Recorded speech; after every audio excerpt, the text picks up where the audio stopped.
Então vamos lá, meus amigos, vamos continuar o nosso ESD, Estudo Sistematizado da Doutrina Espírita, abordando hoje os pontos principais da doutrina espírita. É importante nós conhecermos inicialmente os pontos mais importantes, fundamentais mesmo da doutrina, para que a gente possa, posteriormente, ir estudando individualmente cada um desses pontos, de forma realmente a compreender todo o conjunto. Mas essa ideia inicial ela é muito importante para que a gente já possa ter essa visão completa da doutrina espírita e assim o nosso estudo subsequente ficar mais fácil. Lembrem que nós já vimos sobre justamente o tríplice aspecto da doutrina espírita. Nós já vimos isso nas aulas anteriores. E quando nós estudarmos hoje os princípios principais da doutrina espírita, isso vai justamente nos ajudar a entender melhor esse tríplice aspecto. Por isso eu coloquei aqui, olha, os princípios espíritas como fundamento para a construção da doutrina espírita em seu tríplice aspecto. Porque quando nós estudamos que doutrina espírita é ciência, filosofia e religião, e isso está diretamente relacionado aos seus pontos principais, aos seus princípios fundamentais. E é por isso que nós vamos estudá-los hoje, antes de adentrar de forma mais a miúde em cada um deles.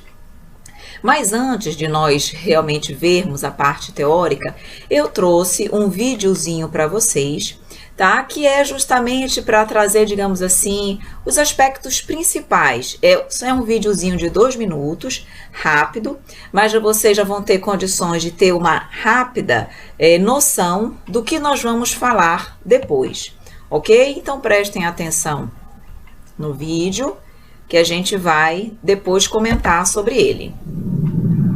Olha aí, princípios do Espiritismo. Pluralidade dos mundos habitados. Muitas moradas na casa do meu pai.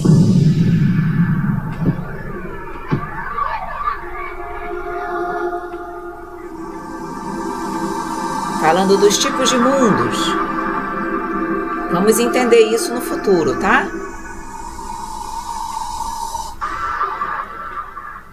Mundos ditosos ou felizes, tá escrito aí. Isso aí ele está falando, gente, justamente da escala dos mundos, falando da pluralidade dos mundos habitados e da escala dos mundos. Falando aí do progresso dos espíritos, lei natural de Deus.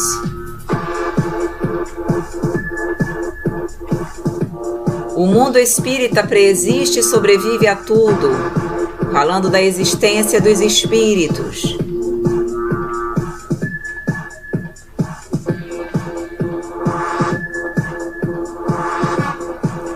Os espíritos são de diferentes ordens, diferentes graus de perfeição, graus de evolução.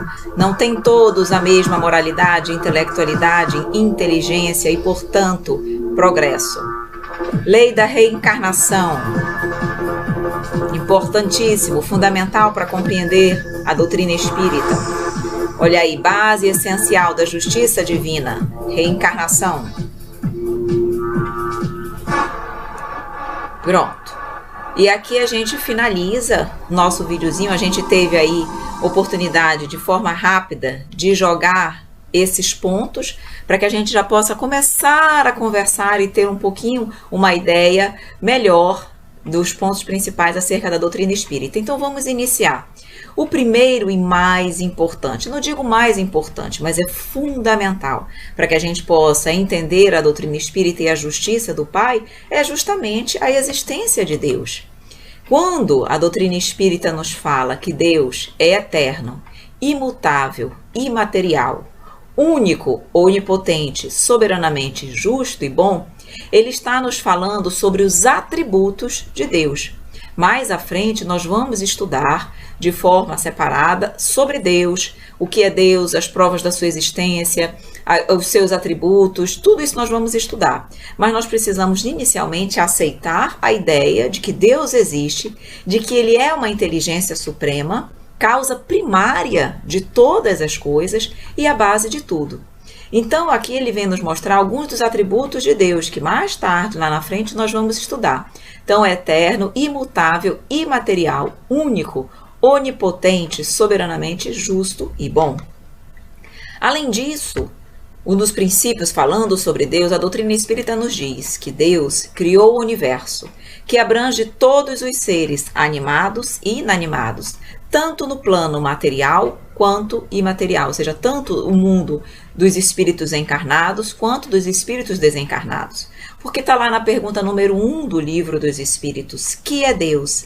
E os Espíritos nos respondem que Deus é a inteligência suprema, causa primária de todas as coisas. Então Deus criou tudo o que está no universo. O mundo material, o mundo imaterial, dos seres animados e inanimados. Tudo provém dele. E não há nenhuma inteligência que supere a de Deus. Ele é a inteligência suprema. Olha aí, ele criou os seres materiais, tanto do mundo visível ou corpóreo, como também os seres imateriais do mundo invisível ou espírita, que é o mundo dos espíritos. Então, essa é uma das principais premissas da doutrina espírita, porque nós vamos observar que tudo se desenrola a partir desse princípio fundamental, desse entendimento fundamental. Então, existência de Deus e não apenas da existência de Deus, mas no sentido de Deus ser a inteligência suprema e ser dotado de todos esses atributos, porque esses atributos são fundamentais para que a gente possa depois compreender a justiça divina. Por exemplo, quando eu coloco aqui que Deus é soberano, a doutrina espírita, coloca que ele é soberanamente justo e bom, isso vai nos ajudar muito a compreender mais tarde a justiça de Deus, por que determinadas pessoas vêm de uma determinada maneira, sofrem mais do que outras, porque algumas pessoas não conseguem compreender as diferenças, as muitas desigualdades que existem na Terra, e em algumas situações desconfiam ou entendem que a justiça de Deus de alguma forma é falha, porque não conseguem compreender a sua metodologia, a sua forma de fazer a justiça. E quando a gente compreende que Deus é soberanamente justo e bom, a gente percebe que ele jamais, em momento algum, faria algo de forma injusta ou para permitir a dor e o sofrimento gratuito de seus filhos, porque ele nos ama. Então, é muito importante a gente compreender os atributos para que a gente possa lá na frente compreender a justiça divina, ok? O que mais? Olha aí o que ele nos fala sobre Deus lá na pergunta 4 do Livro dos Espíritos. Pergunta, onde a doutrina encontra a resposta capaz de provar a existência de Deus? Porque algumas pessoas perguntam, se Deus existe, como é que eu posso provar a existência de Deus? Como é que eu posso ter certeza de que Deus existe? E aí, o que os Espíritos nos dizem? Na lei de causa e efeito. Não há efeito sem causa. Procurai a causa de tudo que não é obra do homem, e a vossa razão vos responderá. O que ele quer dizer, gente, com não há efeito sem causa? Ora, quando eu olho os efeitos, por exemplo, quando eu vejo uma grande obra maravilhosa, como, por exemplo, a natureza, como o nascimento de uma criança, a perfeição do desenvolvimento de um feto dentro de um ventre materno. Isso é uma consequência, isso é um efeito. Eu, racionalmente, não consigo pensar que essa perfeição toda, por exemplo, como a natureza, provém do nada, de um acaso. Não, tem que ter uma causa inteligente. Se o efeito é inteligente, a causa, aquilo que motivou, tem que ser também. É uma consequência lógica, é um raciocínio lógico. Então ele diz, não há efeito sem causa. Procurai tudo que não é obra do homem, que você só pode chegar à conclusão de que é obra de Deus. O homem mais inteligente da Terra não seria capaz de fazer, por exemplo, a natureza ou fazer o desenvolvimento, por exemplo, de uma criança no ventre materno. E nem o homem mais inteligente da Terra poderia fazê-lo. Logo, se o efeito é muito inteligente, mais inteligente é a sua causa. Quando a gente olha, por exemplo, um quadro de uma pintura belíssima, a gente pensa logo o quê? Quem é o autor desse quadro maravilhoso? Porque se a obra é linda, a gente quer o quê? A gente deduz que o autor também seja uma pessoa especial, não é verdade? Consequência lógica. A mesma coisa se dá com as obras de Deus. Então, Deus se mostra nas suas obras. Através das suas obras, você tem condições de comprovar a existência de Deus, que é o que a gente chama de lei de causa e efeito, ok? Mas lá na frente nós vamos ver isso com mais calma. Aí, vamos entrar então, primeiro ponto, primeiro princípio fundamental que nós já vimos. Deus, existência de Deus, ok? Vamos para segundo princípio, que é a base da doutrina espírita. Ele nos fala da pluralidade dos mundos habitados. A doutrina espírita nos mostra que a Terra não é um único planeta habitado. Deus, na sua inteligência suprema, ele não faria o universo repleto de planetas, de galáxias, de sistemas solares, à toa. Qual seria a utilidade dele criar tantos planetas para que apenas um fosse habitado? Deus não faz nada inútil, gente. Nada, absolutamente nada. Então é duvidar da sabedoria de Deus, acreditar que apenas a Terra é habitada. Então a doutrina espírita vem nos mostrar exatamente isso, que existem outros mundos sim. Lembram que Jesus disse: há muitas moradas na casa do meu Pai? Pois muito bem. A casa do Pai é o universo. As diversas moradas são os diversos mundos disponíveis no universo para a habitação dos espíritos. E conforme a moralidade, a evolução, o nível de intelectualidade e moralidade de cada espírito, ele vai habitar um mundo correspondente ao seu grau evolutivo. Lembram lá no videozinho que ele foi mostrando mundos primitivos, mundos de regeneração, mundos de provas e expiações, mundos celestes? Isso é a escala dos mundos. Os mundos, eles são, lá na frente nós vamos ver isso. Mas os mundos, eles podem ser de 5 tipos. A escala dos mundos, eles podem ser, primeiramente, mundos primitivos, que são as primeiras reencarnações dos espíritos, mundos de provas e expiações, que é o caso da Terra, embora ela esteja passando, ela esteja no momento de transição para o mundo de regeneração, que já é o mundo mais feliz. Depois nós temos os mundos felizes ou ditosos. E por fim, os mundos celestes, que são justamente os mundos, são as habitações dos espíritos puros. Então vocês podem perceber como nós temos muito a caminhar, ok? Mas o que ele nos diz aqui? Falando justamente sobre a pluralidade dos mundos habitados. A encarnação e a reencarnação dos espíritos na Terra e em outros mundos. Interessante isso, porque as pessoas perguntam: será que eu reencarnei sempre na Terra? Será que eu só reencarno na Terra? Não, absolutamente. Nós já reencarnamos em vários outros planetas e ainda reencarnaremos em muitos outros, até que nós cheguemos à perfeição. Ok? Porque quando a gente chega à perfeição, a gente não tem mais necessidade de reencarnar em mundos materiais. Nós já estaremos apenas no plano espiritual. Por quê? Porque a gente só reencarna para progredir. A partir do momento que eu alcanço o progresso, a perfeição, não tem mais por que eu voltar para o mundo material para o meu progresso, ok? Quando eu chego nesse nível, eu não tenho mais necessidade de reencarnar. Mas nós vamos reencarnar em vários planetas, inclusive na Terra, inúmeras vezes, até que nós cheguemos a essa perfeição, ok?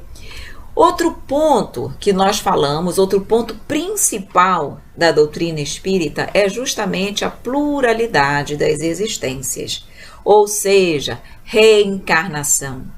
Gente, todos nós nascemos simples e ignorantes, quer dizer, sem o conhecimento ainda, mas com aptidões, ou com, digo assim, com possibilidades de aprender, conforme o nosso livre-arbítrio, de seguir tanto o bem quanto o mal. Porque eu nasci, digamos assim, simples e ignorante. Pelo meu livre-arbítrio, eu vou escolher o caminho que eu quero. Mas vejam, independentemente das minhas escolhas, eu vou sempre ser um espírito perfeito, porque todos nós fomos criados para a perfeição, para a luz, para a felicidade. Então nós vamos chegar nessa meta de qualquer maneira. O que acontece é que isso pode acontecer mais rapidamente ou mais lentamente, conforme as minhas escolhas, certo? Agora vejam, se eu tenho que chegar à perfeição e eu sou criada, os espíritos são criados simples e ignorantes, como é que eu vou conseguir em uma única reencarnação alcançar esse progresso? Não tem como, gente, é impossível, porque a natureza não dá saltos. Então a gente não consegue sair da imperfeição para a angelitude numa única vida. Reflita. Você acha que nessa vida que você está, você tem condições de sair daqui tão evoluído como Jesus, por exemplo? Muito dificilmente. Agora significa que você nunca vai ser evoluído como Jesus? Vai. Jesus também já percorreu os vários estágios evolutivos. Jesus também já reencarnou inúmeras vezes e hoje já é um espírito puro, um espírito crístico.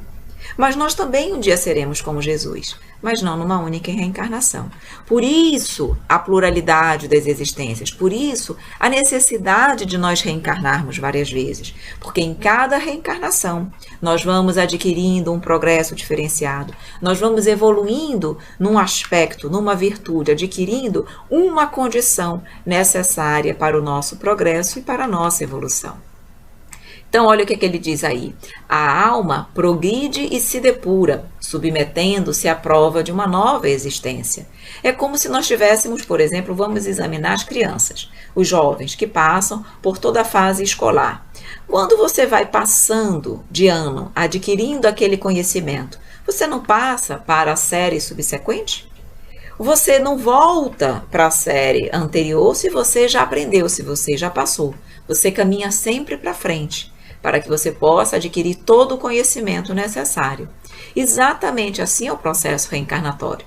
Em cada reencarnação, a gente vai aprendendo, vai adquirindo um tipo de conhecimento e vamos adquirindo experiências na nossa intelectualidade, na nossa individualidade.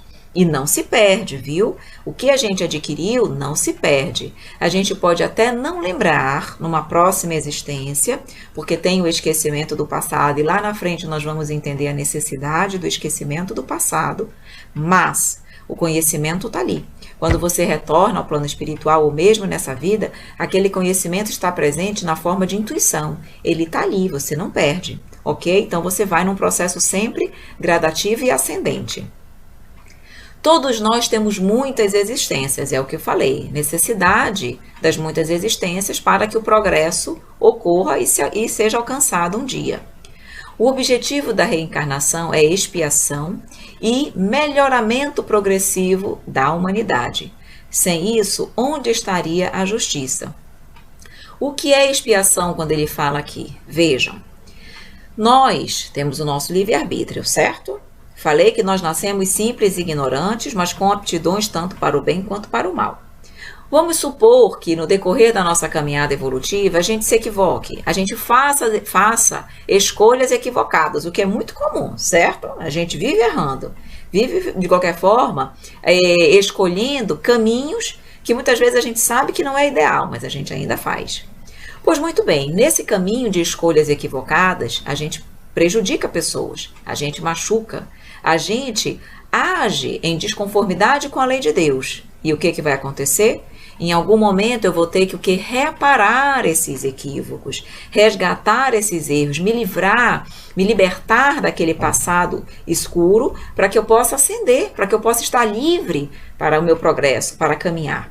E em que momento, em que oportunidade eu vou fazer isso? Numa nova reencarnação. E é por isso que quando eu reencarno novamente, eu vou reencarnar exatamente com as pessoas, nos lugares e nas condições que eu preciso para o meu processo evolutivo, para que eu possa resgatar, expiar as minhas faltas do passado, me quitar com a lei de Deus e ascender e progredir. Então, às vezes, quando a gente lê que a gente não errou de endereço, a gente está exatamente onde a gente tem que estar, é verdade. O nosso planejamento reencarnatório, que é feito antes da gente reencarnar, ele faz isso perfeitamente. Então, nós vamos estar junto às pessoas e no meio que a gente precisa para superar, para crescer e para evoluir. Então, como ele coloca aqui, melhoramento progressivo da humanidade. Porque senão onde estaria a justiça? Se Deus quer que nós sejamos perfeitos, e nós vamos ser, ele tem que nos dar os meios e as condições para alcançar essa perfeição. E ele nos dá, que é justamente através da reencarnação. Então, a reencarnação é o meio que Papai do Céu, que Deus nos dá para alcançar a perfeição. Ok? Outro ponto principal da doutrina espírita, os espíritos, a existência dos espíritos. Ok? Nós precisamos ter conhecimento e aceitar o fato de que não existem só nós, espíritos encarnados aqui na Terra. Existem, e isso é normal, faz parte da lei de Deus, existem os espíritos desencarnados, que são, digamos assim, os mesmos espíritos que nós, são as mesmas pessoas, mas apenas em um plano diferenciado. Eles não estão à parte da humanidade. São nós que apenas já se encontram no plano espiritual, porque nós espíritos, às vezes, estamos aqui encarnados, às vezes estamos no plano espiritual, no plano dos desencarnados. Apenas mudamos de plano e de dimensões, mas somos os mesmos espíritos. Então ele diz aqui, entre as diferentes espécies de seres corpóreos, Deus escolheu a espécie humana para a encarnação dos espíritos. Então todos nós, que estamos, digamos assim, encarnados ou desencarnados, Deus escolheu a espécie humana, a forma humana, para a encarnação dos espíritos. Mesmo nos outros planetas mais evoluídos que a Terra, a forma utilizada é sempre a forma humanoide. Claro que há diferenciações, porque conforme cada planeta, conforme a constituição física de cada planeta, os seres humanos vão ser adaptados, os corpos vão ser adaptados para as condições físicas, atmosféricas, enfim, de todos os sentidos daquele planeta. Mas a forma vai ser sempre humana, com as suas diferenciações para se adequar à forma daquele planeta. E essa é a forma que Deus escolheu para o processo de encarnação dos espíritos. Olha o que ele diz aqui, os espíritos revestem temporariamente o invólucro material perecível, que se destrói pela morte do corpo físico. Vejam, que invólucro material é esse que os espíritos revestem? O nosso corpo físico, o nosso corpo material, é como se fosse uma roupa. Então, o nosso espírito, quando ele reencarna, ele veste essa roupa, e quando ele desencarna, ele deixa essa roupa, porque ele não precisa mais dessa roupa no plano espiritual, e ele volta a estar, digamos assim, de forma plena, sem aquela roupa. Então, essa roupa é perecível, o corpo material apenas é perecível, mas o espírito, ele é eterno, ele sobrevive, ele é imortal. Ele foi criado, teve início, mas ele não tem fim, porque uma vez criado, o espírito é eterno. Então é isso que é fundamental também na doutrina espírita. Nós temos a consciência de que não há morte. Na realidade, só há a vida. A morte é o quê? Do corpo material, mas o espírito é eterno e sobrevive à morte do corpo físico. A alma é um espírito encarnado, sendo o corpo apenas o seu envoltório. Quando a gente for continuar o nosso estudo, vocês vão ver que em algumas situações vocês vão ouvir a palavra alma, em outras situações vocês vão ouvir a palavra espírito. É a mesma coisa? Na realidade, tanto alma como espírito é para designar espírito. Mas a gente usa a alma para dizer que aquele espírito está encarnado. Então, quando vocês ouvirem a alma de fulano, quer dizer que aquela pessoa aquele espírito, ele está encarnado. E a gente usa espírito para designar o espírito desencarnado. Então, é a mesma coisa, designa espírito, apenas que a alma é quando o espírito está encarnado. Ok? Olha aqui agora essa figura que eu trouxe para vocês. Lembram que eu falei para vocês que o espírito, ele utiliza o corpo material como se fosse uma roupa? Por quê? Porque ele precisa dessa roupa para viver no mundo material. Se o mundo é material, se a Terra é um planeta material e outros planetas na mesma condição da Terra, outros planetas são essencialmente materiais, o espírito precisa de um corpo material para que ele possa viver e se relacionar no meio que ele se encontra. Só que vocês estão vendo ali que a gente mostra nessa fotinha o corpo físico, que é bem material. Desculpa, gente, eu vou voltar, pronto. Que é bem material. Mas vejam, tem o espírito nessa outra ponta, certo? Olha ali a forma do espírito. Vocês estão vendo que é algo como fluido, rarefeito, como se fosse uma energia? E é exatamente assim. O espírito, essencialmente, ele é energia, ele é inteligência pura. Ele não tem necessidade de uma forma especial. O espírito, ele é inteligência e energia pura. Só que o que acontece? Para que o espírito possa se manifestar através do corpo físico, que é extremamente material, denso, ele precisa de um corpo intermediário. Um corpo intermediário que a gente chama de perispírito. Vocês estão vendo ali o perispírito ali no meio? O perispírito, se vocês observarem, ele é matéria, ele tem a forma humana do corpo físico, vocês estão vendo? Mas ao mesmo tempo, ele é energia, ele é mais rarefeito. Então o perispírito, ele é um intermediário entre os fluidos do corpo espiritual e da matéria do corpo material. E ele tem que ser assim, para que ele possa se comunicar com o espírito e com o corpo físico. Então a misericórdia divina é tão perfeita que ele nos dá o perispírito, que é considerado o corpo do espírito. O perispírito, ele está sempre presente com o espírito. Quando a gente desencarna, a gente perde apenas o corpo físico, mas o perispírito e o espírito permanecem no plano espiritual. E é por isso que as pessoas perguntam, Evelyn, no plano espiritual as pessoas têm forma, os espíritos têm forma? A gente vê os espíritos normalmente? Sim, porque você vai estar vendo o quê? O corpo espiritual, que é o perispírito, que tem forma e adota a forma que o espírito quiser, da sua última reencarnação, por exemplo, sem problema nenhum. Então você vai ver o espírito na sua forma, da forma como você o conheceu, por exemplo, aqui no plano material. Mas você está vendo o corpo físico? Não. Esse foi perecível, ficou na Terra. Você vai estar vendo o corpo perispiritual, certo?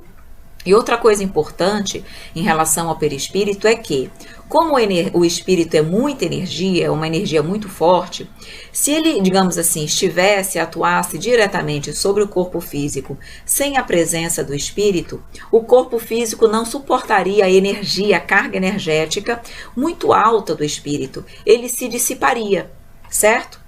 Por exemplo, eu sempre uso esse exemplo. Quando a gente vai ver a energia elétrica, se a luz chegar de forma muito forte, numa potência muito alta na lâmpada, a lâmpada não estoura, porque ela não suporta a potência da luz. Ela tem que vir o quê? Sofrendo uma diminuição energética, certo? Para que ela suporte, para que a lâmpada suporte aquela energia, que é o que a gente chama de descenso energético. E é o que acontece também com a influência do espírito no corpo físico. Então, o perispírito, ele é um intermediário, ele filtra um pouco dessa energia do espírito para que aquela energia não atinja o corpo físico de forma tão forte e o corpo físico não suporte. Então, ele vai causando esse descenso energético também, ok? Então, é aquilo que a gente está dizendo, olha, há 3 coisas no homem. O corpo, ou ser material, que é o corpo físico, a alma ou ser imaterial, que é o espírito encarnado no corpo. Então, por que ele utiliza a alma? Porque o espírito está encarnado. E o perispírito, ou envoltório semimaterial, que é o laço que prende o corpo ao espírito, é o elemento intermediário, que é exatamente o que eu expliquei para vocês. Então, o perispírito, ele é o envoltório semimaterial, que é o intermediário, que liga espírito e corpo físico, ok?